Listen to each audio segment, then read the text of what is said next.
Dear students of ninth class, today we will study about the levels of organization. It will give us the information about that what is the origin of life and how has been the life started on the earth.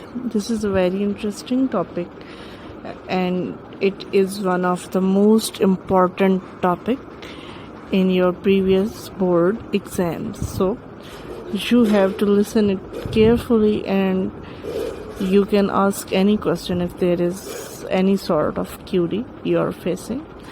We are always there to help you out. So without taking much of your time, I will start my topic. So the first level of organization is not mentioned in this picture and I am so sorry for that, but I will inform you about that. So the very first level of organization is subatomic and atomic level. Subatomic particles are proton, electron, neutrons and they combine to make atom. ठीक है, जो आपके पास सब atomic particles होते हैं वो पहला level है सब एटॉमिक एंड एटॉमिक लेवल. सब एटॉमिक उसको कहते हैं जो एटम से भी पहले का लेवल है, यानी कि सबसे पहले इलेक्ट्रॉन, प्रोटॉन और न्यूट्रॉन आपस में मिलते हैं और उनके मिलने से एटम बनता है. और एटम के मिलने से यानी कि डिफरेंट एटम के मिलने से कंपाउंड और एलिमेंट्स बनते हैं. फिर उन एलिमेंट्स से, ठीक है, आपके पास एलिमेंट्स या कंपाउंड्स के मिलने से ये मॉलिक्यूल बनते हैं. जिस तरह आप देख सकते हैं कि आपके सामने एक वाटर का मॉलिक्यूल है, ठीक है, यानी कि हाइड्रोजन और ऑक्सीजन के मिलने से आपके पास वाटर का एक मॉलिक्यूल बना.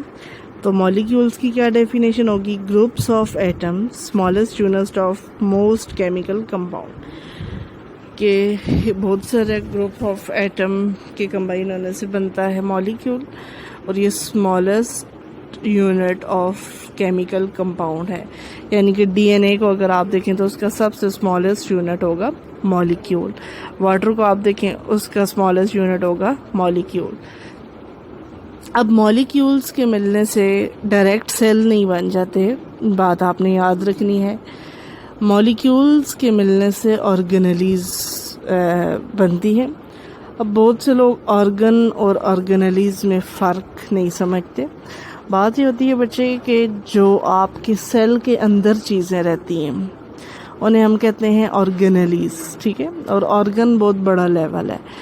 फ़िलहाल हम ऑर्गेनेलीज के बारे में क्लियर कर रहे हैं कि सेल के अंदर जो चीज़ें रहती हैं, आपने पढ़ा होगा राइबोसोम्स होते हैं, न्यूक्लियस होता है, क्लोरोप्लास्ट होता है प्लांट सेल में, माइटोकॉन्ड्रिया होता है. तो ये सारी चीज़ें ऑर्गेनेलीज कहलाती हैं और ऑर्गेनेलीज के मिलने से सेल्स बनते हैं. और सेल की डेफिनेशन है cell is the functional unit of life.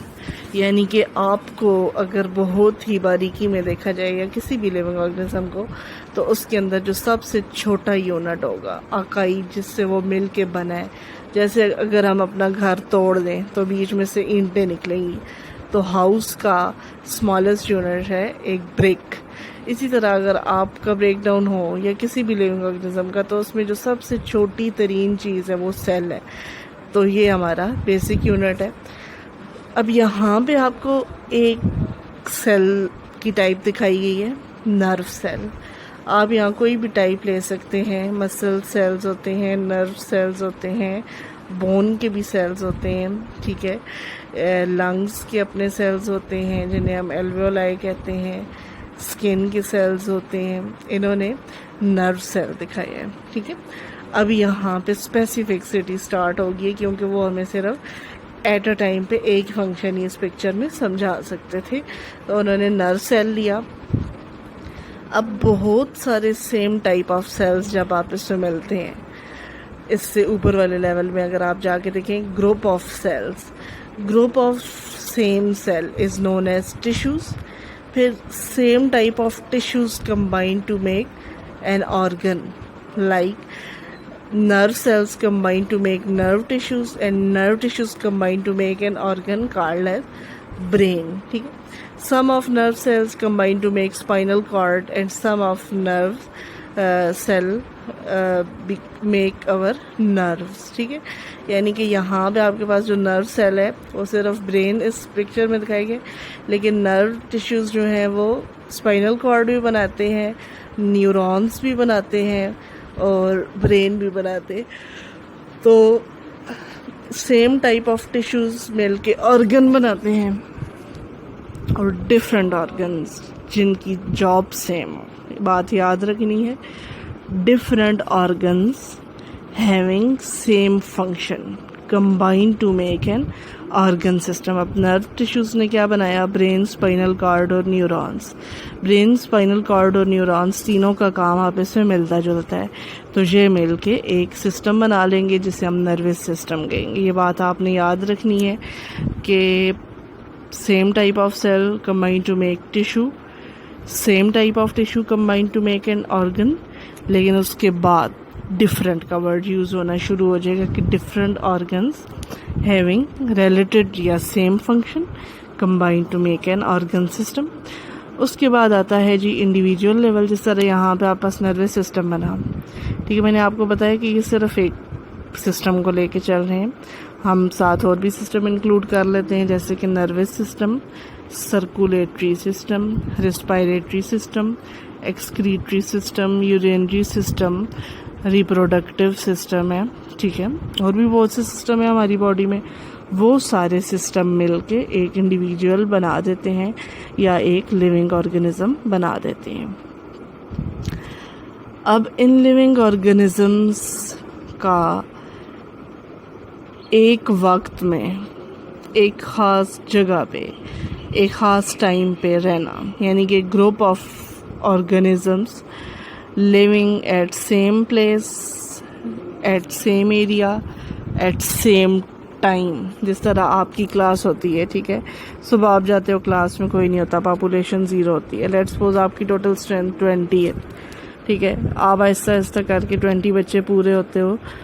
सुबह 8 बजे से दोपहर 1 बजे तक आप वहाँ पे 20 की स्ट्रेंथ रहते हो। उसके बाद छुट्टी हो जाती है, आप सारे आ जाते हो घर और उसकी पॉपुलेशन 0 हो जाती है। इसी तरह अगर आपके घर में 5 बंदे हैं तो आप जब निकलती हैं तो घर में पीछे पॉपुलेशन रह जाती है 4।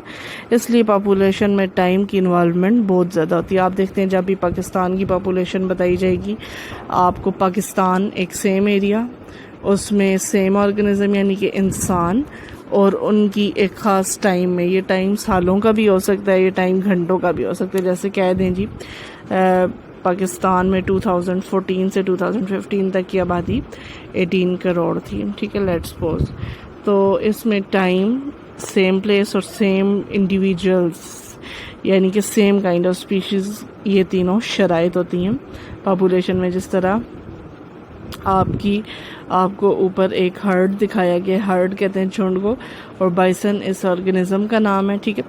तो बाइसन का एक पूरा आपको दिखाया गया झुंड जिसमें सारे बाइसन ही हैं। कोई एक भी और स्पीशी आ जाए तो फिर ये पॉपुलेशन नहीं रहती। बात आपने याद रखनी है, same kind of organism in same area, same place, same time is known as population. अगर यहाँ पे 2 चिड़ियाँ भी आके बैठ जाएं तो ये पॉपुलेशन नहीं रहेगी, ये कम्युनिटी बन जाएगी। नेक्स्ट लेवल है आप पास कम्युनिटी के बहुत सारे पॉपुलेशन, 2 या 2 से ज़्यादा पॉपुलेशन जब एक वक्त एक जगह पे रहते हैं तो उसे हम कम्युनिटी कहते हैं। जैसे कि आपका घर है, उसमें सिर्फ इंसान रहते हों तो वो पॉपुलेशन कहलाएगी, उनकी तादाद। लेकिन अगर आप घर में 3-4 जानवर रख लें, ठीक है, किसी भी किस्म के, तो वो आपका घर पॉपुलेशन से कम्युनिटी पे शिफ्ट हो जाता है। क्योंकि कम्युनिटी किसे कहते हैं कि populations that live together in a definite area, यानी कि एक डिफाइंड एरिया, एक ख़ास एरिया जिसमें डिफरेंट पॉपुलेशन रह रहे हो। अब जहाँ पे ऊपर आपको hawk, snake, bison, prairie dog और ग्रास, ठीक है, ग्रास भी एक लिविंग ऑर्गेनिज्म है, कीप इन माइंड। ये 5 किस्म की आपको लिविंग ऑर्गेनिज्म दिखाई गई हैं। अब जहाँ पे सारे सेम टाइप के थे उसे हमने क्या बोला? पॉपुलेशन। जहाँ पे डिफरेंट काइंड्स के हो गए उन्हें हम कहेंगे जी कम्युनिटी। अच्छा, अब इकोसिस्टम क्या होता है? कम्युनिटीज़ का नॉन लिविंग ऑर्गेनिज्म के साथ ताल्लुक़। कम्युनिटी किसे कहते हैं? जहाँ पे डिफरेंट ऑर्गेनिज्म रह रहे हों और अब उन डिफरेंट ऑर्गेनिज्म का अपनी नॉन लिविंग सराउंडिंग के साथ जो ताल्लुक़ होता है। अब नॉन लिविंग सराउंडिंग में क्या क्या आ जाता है? एयर, वाटर और ये माउंटेन्स, रॉक्स, ठीक है, और सॉइल, ठीक है। एयर, वाटर, सॉइल, सनलाइट, ये 4 मेन इकोसिस्टम के फैक्टर्स हैं, ठीक है। Sunlight, water, soil and air, इनके साथ जो कम्युनिटी का ताल्लुक़ है, यानी कि कम्युनिटी का अपनी सराउंडिंग की नॉन लिविंग चीज़ों के साथ ताल्लुक़, क्या ताल्लुक़ है? ग्रास का क्या ताल्लुक़ है वाटर से कि वो पानी लेता है, एयर में से कार्बन डाइऑक्साइड लेता है, तब उसकी ग्रोथ होती है। अब इन बाकी इंडिविजुअल्स का क्या ताल्लुक़ होता है पानी से कि पानी पीते हैं, तब वाटर इनकी बॉडी में बहुत से फंक्शन परफॉर्म करता है, ठीक है। सॉइल के साथ क्या ताल्लुक़ होता है कि सॉइल अच्छी होगी तो ग्रास ज़्यादा आएगी, सॉइल बैड क्वालिटी की होगी तो ग्रास कम होगी, जिसकी वजह से पॉपुलेशन पे फ़र्क पड़ेगा, ठीक है। और एयर के साथ क्या ताल्लुक़ होता है कि एयर से हम ऑक्सीजन लेते हैं, उसको कार्बन डाइऑक्साइड देते हैं, ठीक है। इसके अलावा ये लिविंग ऑर्गेनिज्म जितने भी हैं, इन सब का जो वेस्ट मटेरियल होता है वो सॉइल में जाता है और सॉइल की फर्टिलिटी इंक्रीज़ होती है, ये भी ताल्लुक़ है। तो इसी तरह कम्युनिटी का जो अपनी सराउंडिंग के साथ ताल्लुक़ होता है उसको हम इकोसिस्टम कहते हैं। लास्ट लेवल है आपके पास the part of earth that contains all ecosystem, यानी कि वो हिस्सा, ठीक है, जिसमें तमाम इकोसिस्टम पाए जाएं, उसे बायोस्फीयर कहते हैं। जिस तरह आपकी पूरी अर्थ एक बायोस्फीयर है क्योंकि इस पे ऑल काइंड ऑफ ऑर्गेनिज्म पाए जाते हैं। तो ये आपके पास एक और एग्जांपल है, ठीक है। इसमें आप देखें एटम है, इलेक्ट्रॉन्स आपको नज़र आ रहे हैं और न्यूक्लियस एटम का, ऑक्सीजन है। अब एक किस्म का होगा, यानी कि एक एटम एक होगा तो एटम, 2 आपस में मिल गए तो मॉलिक्यूल बन गया, ठीक है।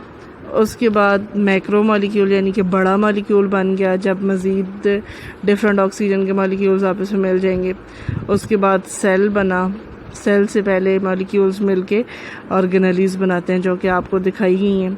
उसके बाद डिफरेंट सेल्स मिलके सेम टाइप के बहुत सारे सेल मिलके टिश्यू बनाते हैं, फिर सेम टाइप के टिश्यू मिलके ऑर्गन बना रहे हैं, फिर ऑर्गन से सिस्टम, यहाँ पे रेस्पिरेटरी सिस्टम की एग्जांपल है, फिर ऐसे बहुत सारे सिस्टम ने मिलके एक पूरा इंडिविजुअल बना दिया जो कि लाइन है।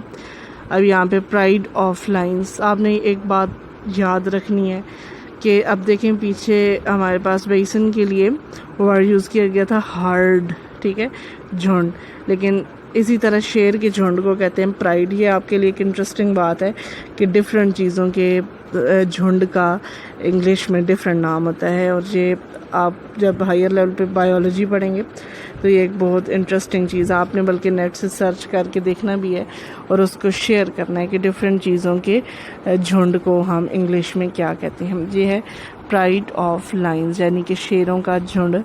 फिर इस तरह लाइंस के साथ बाकी चीज़ें आपको नज़र आ रही हैं, तो ये कम्युनिटी बन गई, यानी कि different kind of populations living in same area is known as community. उसके बाद उस कम्युनिटी का जो अपनी नॉन लिविंग सराउंडिंग के साथ ताल्लुक़ है, एयर, वाटर, सॉइल, सनलाइट के साथ, उसे इकोसिस्टम कहते हैं। फिर बायोस्फीयर यानी कि ज़मीन आपकी जिस पे पूरी इकोसिस्टम रह रही है उसको हम बायोस्फीयर। आज के लिए इतना काफ़ी है, फिर हम मज़ीद इन लेवल्स को नेक्स्ट लेक्चर में डिस्कस कर लेंगे डिटेल में। Thank you so much for watching.